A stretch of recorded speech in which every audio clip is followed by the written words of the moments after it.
13 ദിവസമായിട്ട് നമ്മൾ കാത്തിരിക്കുകയാണ് എന്തെങ്കിലും ഒരു വിവരം കിട്ടുന്നതിന് വേണ്ടിയിട്ട്. നമുക്ക് എല്ലാവർക്കും അറിയാം, അതായത് 2 ദിവസത്തിനുള്ളിൽ ബോഡി കൊണ്ടുവരും, അല്ലെങ്കിൽ 2 ദിവസത്തിനുള്ളിൽ സംസ്കാരം നടത്തും എന്നൊക്കെയാണ് നമ്മളെല്ലാവരും കരുതിയത്. പക്ഷെ ഇന്നത്തേക്ക് പറഞ്ഞാൽ ഏകദേശം 13 ദിവസം കഴിഞ്ഞു എന്നാണ് എനിക്ക് തോന്നുന്നത്. ഒരു വിവരവുമില്ലായിരുന്നു. ഇന്ന് രാവിലെ, അതായത് ഏകദേശം എന്ന് പറഞ്ഞു കഴിഞ്ഞാൽ 11 മണിയോട് കൂടിയിട്ട് രഞ്ജിത എന്ന് പറയുന്ന നമ്മുടെ എല്ലാ മനസ്സിലെ ഒരു വിങ്ങലാണ്. അവരുടെ മൃതദേഹം തിരിച്ചറിഞ്ഞിട്ടുണ്ട് എന്നാണ് അറിയാൻ കഴിഞ്ഞത്. അതുകൊണ്ട് തന്നെ എന്ന് പറഞ്ഞാൽ നാളെ എത്രയും പെട്ടെന്ന്, ഏതായാലും നാളെയാകും, നാളെ തന്നെ എന്ന് പറഞ്ഞാൽ മൃതദേഹം വീട്ടിലെത്തിക്കും എന്നാണ് ഇപ്പോൾ അറിയാൻ കഴിഞ്ഞത്. വളരെയധികം സന്തോഷമുണ്ട്. കാരണം എന്താണെന്ന് വെച്ച് കഴിഞ്ഞാൽ ആ കുഞ്ഞുങ്ങളുടെ അവസ്ഥ ആലോചിക്കുമ്പോൾ അവരൊക്കെ എന്ന് പറഞ്ഞു കഴിഞ്ഞാൽ ഒരു പക്ഷേ ഈ പിന്നെന്താ പറയുക, ഈ 13 ദിവസമൊക്കെ കൊണ്ട് അവരുടെ ദുഃഖം കുറച്ചൊക്കെ പോകേണ്ടതാണ്. പക്ഷേ അവർ ആ ദുഃഖം എന്ന് പറഞ്ഞു കഴിഞ്ഞാൽ കൂടിക്കൊണ്ടിരിക്കുകയാണ്. ഈ 13 ദിവസം അനുഭവിച്ച വേദനകൾ, അതായത് ആദ്യമൊക്കെ എന്ന് പറഞ്ഞാൽ ബന്ധുക്കളും ആൾക്കാരൊക്കെ ഉണ്ടാകാം. എല്ലാവർക്കും 10-13 ദിവസം ഒന്നും ഒരു വീട്ടിൽ വന്ന് നിൽക്കലും നടക്കില്ല. അതുകൊണ്ട് തന്നെ ചിലപ്പോൾ ആ കുഞ്ഞുങ്ങളും അതുപോലെ അമ്മയും ഒക്കെ ഒറ്റപ്പെട്ട ഒരു അവസ്ഥയിലായിരിക്കും. നിങ്ങളൊന്ന് ആലോചിച്ച് നോക്കണം. ഈ 13 ദിവസവും അവരിങ്ങനെ ആലോചിച്ചിട്ട്, അതായത് തൻ്റെ മകളുടെ ആ ഒരു നോക്ക്, ആ ഒരു ഇതെങ്കിലും എന്താണെന്ന് വെച്ച് കഴിഞ്ഞാൽ ഇപ്പോൾ തുറന്നു കാണിക്കാനോ അല്ലെങ്കിൽ അവർ ഒന്നുമില്ല, എന്നാലും ഇതാണ് തൻ്റെ മകള് എന്ന് അറിയാൻ വേണ്ടിയിട്ട്, മനസ്സിനെ ബോധിപ്പിക്കാൻ വേണ്ടിയിട്ട് എന്തെങ്കിലും ഒരു അവശിഷ്ടത്തിന് വേണ്ടിയിട്ട് അവർ കാത്തിരിക്കുകയായിരുന്നു. അപ്പോൾ പറഞ്ഞു വരുന്നത് എന്താണെന്ന് വെച്ച് കഴിഞ്ഞാൽ നമ്മളെല്ലാവരുടെയും ഒരു വലിയ ദുഃഖം തന്നെയായിരുന്നു രഞ്ജിത എന്ന് പറയുന്ന ആ ഒരു സ്ത്രീ. അതായത് ദുഃഖത്തിന് കാരണം നമുക്ക് എല്ലാവർക്കും അറിയാം. ഈ പിന്നെ എന്താ പറയുക, വിദേശ രാജ്യങ്ങളിലൊക്കെ പോയിട്ട് നേഴ്സന്മാർ എന്ന് പറഞ്ഞു കഴിഞ്ഞാൽ നമ്മുടെയൊക്കെ മനസ്സിലെന്ന് പറഞ്ഞാൽ അവരൊക്കെ വലിയ പണക്കാരാണ്, അവരൊക്കെ കോടികൾ ആസ്തിയുള്ളവരാണ്. അതുപോലെ തന്നെയാണ് അവരൊക്കെ നാട്ടിലുള്ള എല്ലാവരും പിഴിയുന്നതും. ലീവിന് വന്നു കഴിഞ്ഞാലും എന്ത് പ്രശ്നമുണ്ടെങ്കിലും ആ വീട്ടിലൊരു നേഴ്സുണ്ട്, ആ വീട്ടിലെ നേഴ്സ് ലണ്ടനിലാണ്, ഇല്ലെങ്കിൽ ആ വീട്ടിലെ നേഴ്സ് ഒമാനിലാണ്, അത് ദുബായിലാണ്, നല്ല ശമ്പളമല്ലേ, അടുത്ത ഭാര്യക്കൂട്ടലല്ലേ എന്ന് പറഞ്ഞിട്ട് ഇവരുടെ മേലേക്കെന്ന് പറഞ്ഞു കഴിഞ്ഞാൽ ഒരുപാട് ബാധ്യതകൾ എടുത്തു വെക്കുന്ന ഒരു സമൂഹം തന്നെ നമ്മുടെ നാട്ടിലുണ്ട്. എന്തിനധികം പറയുന്നത്, ഇതിനിടയ്ക്ക് എന്നോട് ഒരാൾ വിളിച്ചു പറഞ്ഞു അയാളുടെ ഇടവകയിൽ, അതായത് ശമ്പളം കിട്ടുന്നതിലും കൂടുതലാണ് ഇടവകയിൽ ചില സമയത്തൊക്കെ ഇവർ വന്ന് ചോദിച്ചിട്ട് കൊടുത്തില്ലെങ്കിൽ ഇവരുടെ ഭീഷണിയാണ്. പിന്നെ അതാണ് നിങ്ങൾ മനസ്സിലാക്കേണ്ടത്. അതായത് ഇവരൊക്കെ കഷ്ടപ്പെട്ട് ജോലി ചെയ്ത പണം കടം വീടണം, അതുപോലെ തന്നെ ഇടവക കാര്യങ്ങൾ നോക്കണം. ഇടവക എന്ന് പറഞ്ഞു കഴിഞ്ഞാൽ അവരെന്നോട് പിന്നെ പറഞ്ഞതുകൊണ്ട് മാത്രം ഞാൻ പറയുന്നതാണ്. മിക്ക സ്ഥലങ്ങളിലും അമ്പലത്തിലായാലും അതുപോലെ മുസ്ലിം പള്ളികളിലായാലും എല്ലാ സ്ഥലത്തും കൊടുക്കേണ്ടി വരും. അതൊരു പ്രവാസിയുടെ ഒരു പ്രശ്നം തന്നെയാണ്. എല്ലാ പ്രവാസികളും എന്ന് പറഞ്ഞാൽ നാട്ടിൽ വന്നു കഴിഞ്ഞാൽ പാർട്ടി ഫണ്ടായിട്ടും ഇതുപോലെയുള്ള ഫണ്ടായിട്ടും ഇങ്ങനെയൊക്കെ ഒരുപാട് ആൾക്കാർ വരും. പക്ഷേ ഇവരൊന്നും അത്ര വലിയ സാമ്പത്തിക ശേഷിയുള്ളവരല്ല. ഇവരൊക്കെ ഒരുപാട് പിന്നെ ദുരിതങ്ങൾ, അതുപോലെ വീട്ടിലെ ദുരിതങ്ങൾ, ഇതൊക്കെ തീർക്കാൻ വേണ്ടിയിട്ടാണ് ഇവരൊക്കെ വിദേശത്തേക്ക് പോയത്. ഇപ്പോൾ രഞ്ജിത എന്ന് പറയുന്ന സഹോദരിയെ നമ്മൾ നേരിട്ട് കണ്ടില്ലേ. അവർ പുറത്തിറങ്ങിയിട്ട് അവർ പോകുമ്പോഴും ചിലപ്പോൾ എല്ലാവരും കരുതുന്നത് കോടികളുടെ ആസ്തി ഉണ്ടാകും. കോടികൾ വരാനല്ലേ പോകുന്നത്, ഇവിടുത്തെ ഗവൺമെൻറ് ജോലിയും കളഞ്ഞിട്ടല്ലേ അങ്ങോട്ട് പോകുന്നത്, അതായത് ഇവിടുത്തെ ഇത് പോരായിട്ട് അത്യാഗ്രഹം കൊണ്ടാണ് അങ്ങോട്ട് പോയത് എന്നൊക്കെയല്ലേ എല്ലാവരും പറഞ്ഞത്. ഇവിടെ ഒരു വേട്ടാവളിയെ നമുക്ക് എല്ലാവർക്കും അറിയാം. ഒരു തഹസീൽദാർ എന്ന് പറയുന്നവൻ എന്താണ് പറഞ്ഞത്, വളരെ മോശമായ രീതിയിൽ ഇവരെ പറഞ്ഞില്ലേ. അപ്പം അതുപോലെ അവൻ്റെ മനസ്സുപോലെ ദുഷിച്ച കുറേ ടീമുകളുണ്ട്. അവരൊക്കെ വിചാരം ഇത് തന്നെയാണ്, ഇവിടുത്തെ ജോലിയും വിട്ടിട്ടാണ് ഇനി അങ്ങോട്ട് പോയത്, അതുകൊണ്ടല്ലേ ഈ ദുരന്തത്തിൽപ്പെട്ടത്. അതൊന്നുമല്ല സത്യം. അതായത് നമ്മുടെ വീട്ടിലെ ദുരിതങ്ങൾ തീർക്കാൻ വേണ്ടിയിട്ടും കടങ്ങൾ തീർക്കാൻ വേണ്ടിയിട്ടും, അതുപോലെ അമ്മേൻ്റെ രോഗം, പിന്നെന്ന് പറഞ്ഞാൽ 2 മക്കൾ, ഭർത്താവ് ഉപേക്ഷിച്ചത് ആലോചിച്ച് നോക്കണം നിങ്ങൾ. ആ ഭർത്താവ് എന്ന് പറയുന്ന മകൻ ഉപേക്ഷിച്ചു പോയതാണ്. എന്നിട്ട് ഇവരെയൊക്കെ എന്ന് പറഞ്ഞു കഴിഞ്ഞാൽ സംരക്ഷിക്കുന്നതിന് വേണ്ടിയിട്ട് എന്തിനധികം പറയുന്നു, ഇവരുടെ വീട് റെഡിയാക്കാൻ വേണ്ടിയിട്ട് ഏൽപ്പിച്ച ആ ഒരു കോൺട്രാക്ടർ വരെ കരഞ്ഞു പോകുന്നൊരു സിറ്റുവേഷൻ തന്നെയായിരുന്നു. അയാളോട് അവസാനം പറഞ്ഞത് എൻ്റെ മക്കൾക്കും അമ്മയ്ക്കും വേണ്ടിയിട്ട് ഒരു റൂമെങ്കിലും ശരിയാക്കി കൊടുക്കണം. കാരണം ഈ പഴയ വീട്ടിൽ അവരെ നിർത്തിപ്പോകാൻ എനിക്കൊരു സമാധാനമില്ല. അതാണ് നിങ്ങൾ ആലോചിച്ച് നോക്കേണ്ടത്. എന്നാൽ അച്ഛൻ എന്താണ് ചെയ്യുന്നത്? അച്ഛൻ അപ്പോൾ തന്നെ കൈ കഴുകിയില്ലേ.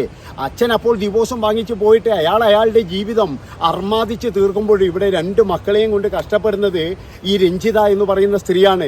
ഇത് രഞ്ജിതയുടെ മാത്രം അനുഭവമല്ല, നമ്മുടെ സമൂഹത്തിലുള്ള ഒരുപാട് നേഴ്സന്മാരുടെ, അല്ലെങ്കിൽ ഇതുപോലെ ഡിവോഴ്സ് ആയവരുടെ, അല്ലെങ്കിൽ നമ്മുടെ നാട്ടിൽ വെച്ച് തന്നെ ഡിവോഴ്സ് ആയവരുടെ ഒക്കെ അനുഭവം ഇത് തന്നെയാണ്. അതായത് 2 മക്കളോ 2-3 മക്കളുണ്ടാകും. ഈ മക്കളുടെ ചെലവിന് എന്തെങ്കിലും തരാമെന്ന് അവൻ പറയും. ഈ കെട്ടിയോൻ ഈ കോടതിയിൽ നിന്ന് പിരിയുമ്പോൾ ഒരു 4000-5000 കൊടുക്കണം എന്ന് പറയും. ആ പൈസ കൊണ്ട് പക്ഷേ എവിടെയും എത്തൂല ചിലപ്പോഴേ. അപ്പം അങ്ങനെ ഉണ്ടാകുമ്പോൾ ഈ കുട്ടികളുടെ എല്ലാ കാര്യങ്ങളും ചെയ്തു കൊടുത്ത് റെഡിയാക്കി കൊടുക്കുന്നത് ഈ അമ്മ തന്നെയാണ്. എന്നിട്ട് അവസാനം ഒരു 10-20 വയസ്സാകുമ്പോൾ ഈ കുട്ടികൾ തന്നെ പറയും അച്ഛനെ ഒന്ന് കണ്ടിട്ട് വരാം, എന്ന് പറഞ്ഞിട്ട് പിന്നീട് അച്ഛൻ്റെ അടുത്തേക്ക് പോകുന്ന ഒരുപാട് മക്കളുണ്ട്. അതാണ് നിങ്ങൾ ആലോചിച്ച് നോക്കേണ്ടത്. ഈ അമ്മയുടെ കഷ്ടപ്പാടിനൊക്കെ പുല്ലുവില നൽകുന്ന ഒരുപാട് മക്കളും ഉണ്ട്. അപ്പോൾ അതൊക്കെ എന്ന് പറഞ്ഞു കഴിഞ്ഞാൽ നമ്മുടെ നാട്ടിൽ ഇതൊക്കെ നിത്യ സംഭവങ്ങളാണ്. അതുകൊണ്ടാണ് ഞാൻ പറയുന്നത്, നമ്മളെല്ലാവരെയും അളക്കരുത്. നല്ല രീതിയിൽ ജീവിക്കുന്നവരുണ്ട്, കോടികൾ സമ്പാദ്യമുള്ളവരുണ്ട്, അതുപോലെ തന്നെ എന്ന് പറഞ്ഞു കഴിഞ്ഞാൽ വലിയ വീടും കാറൊക്കെ ഉള്ളവരുണ്ട്. പക്ഷെ അതിൻ്റെ ഇടയിലും ഇതുപോലെ ജീവിക്കാൻ വേണ്ടിയിട്ട് ഗൾഫ് നാടുകളിലും ഈ യൂറോപ്യൻ രാജ്യങ്ങളിലൊക്കെ പോകുന്ന ഒരുപാട് നമ്മുടെ സഹോദരിമാരുണ്ട്. അതാണ് നമ്മൾ മനസ്സിലാക്കേണ്ടത്. അവരെ നമ്മൾ സഹായിക്കണ്ട, പക്ഷെ ഉപദ്രവിക്കാതിരിക്കുവാന്ന് എനിക്ക് പറയാനുള്ളൂ. എന്താണെന്ന് വെച്ചാൽ ഇത് ഇത്രയും വലിയൊരു ദുരന്തം വന്നപ്പോഴും ചില ആൾക്കാരുടെ കമൻറ്റുകൾ, ചില ആൾക്കാരുടെ മൈൻഡുകൾ, അതായത് ഈ തഹസീൽദാർ മാത്രമേ നമ്മൾ പുറത്ത് കണ്ടിട്ടുള്ളൂ. പക്ഷേ ഈ ദുരന്തം പല സ്ഥലങ്ങളിലും നമുക്കറിയാം, എല്ലാ മാധ്യമങ്ങളിലും വന്നിരുന്നു. അതിൻ്റെ അടിയിലൊക്കെ എന്ന് പറഞ്ഞു കഴിഞ്ഞാൽ ചില വേട്ടാവളിയന്മാരുടെ കമൻറ്റ് ഉണ്ടായിരുന്നു. അതാണ് നിങ്ങൾ മനസ്സിലാക്കേണ്ടത്. അതായത് ഇവനെ പോലെ ഫേമസ് അല്ലാതുകൊണ്ട് നമ്മളാരും അറിഞ്ഞിട്ടില്ല. പക്ഷേ ഇതുപോലെ തന്നെ ഇവിടെ ഗവൺമെൻറ് ജോലിയില്ലേ, ഗവൺമെൻറ് ജോലിയും വെച്ചിട്ടല്ലേ വെളിയിൽ പോകുന്നത്. നമ്മളെല്ലാവരെയും ലക്ഷ്യം എന്താണ്? അച്ഛനമ്മമാർക്ക് ഇല്ലെങ്കിൽ മക്കൾക്ക് നല്ലൊരു ജീവിതം കൊടുക്കണം, നല്ലൊരു വീട് കൊടുക്കണം, നല്ലൊരു ജീവിത സാഹചര്യം ഉണ്ടാക്കി കൊടുക്കണം. എങ്ങനെയെങ്കിലും ജീവിച്ചാൽ പോരാ എന്നുള്ളതാണ് എല്ലാവരുടെയും സ്വപ്നം എന്ന് പറഞ്ഞു കഴിഞ്ഞാൽ. അതിനു വേണ്ടിയിട്ട് മലയാളികൾ എന്തും ചെയ്യും. മലയാളികൾ എത്ര കടൽ വേണമെങ്കിലും കടക്കും. അതാണ് നമ്മൾ ആലോചിക്കേണ്ടത്. ഒരുപാട് പേര് നമ്മുടെ കേരളത്തിൽ മാത്രമല്ല മലയാളികൾ ജോലി ചെയ്യുന്നത്. ഇന്ത്യയുടെ പല സംസ്ഥാനങ്ങളിലുണ്ട്, അതുപോലെ ലോകത്തിൻ്റെ പല ഭാഗങ്ങളിലുണ്ട്. പണ്ട് ഏതോ ഒരാൾ പറഞ്ഞിന്, എന്താണെന്ന് വെച്ചാൽ ചന്ദ്രനിൽ പോയി കഴിഞ്ഞാലും അവിടെ നായരുടെ തട്ടുകടി ഉണ്ടാകും, ഇല്ല ചായക്കടി ഉണ്ടാകുമെന്ന്. അതാണ് നിങ്ങൾ മനസ്സിലാക്കേണ്ടത്. മലയാളികൾ എന്ന് പറഞ്ഞാൽ അങ്ങനെയാണ് ജീവിക്കാൻ വേണ്ടിയിട്ട്. പക്ഷെ ഇവിടെ ചില ടീമിന് ഇപ്പോഴും എന്ന് പറഞ്ഞാൽ ജാതിയും മതവും ഇതൊക്കെ എന്ന് പറഞ്ഞാൽ തലക്ക് പിടിച്ചിട്ട് ഭ്രാന്തായ ഒരവസ്ഥയിൽ തന്നെയാണ്. ഏതായാലും അതൊക്കെ കഴിഞ്ഞ കാര്യം തന്നെയാണ്. ഇനിയെങ്കിലും നമ്മളെല്ലാവരും ഒന്ന് മനസ്സിലാക്കണം, എല്ലാവരും ഒരുപോലെയല്ല, ജീവിക്കാൻ വേണ്ടിയിട്ട് പെടാപ്പാട് പെടുന്നവരുമുണ്ട് എന്ന്.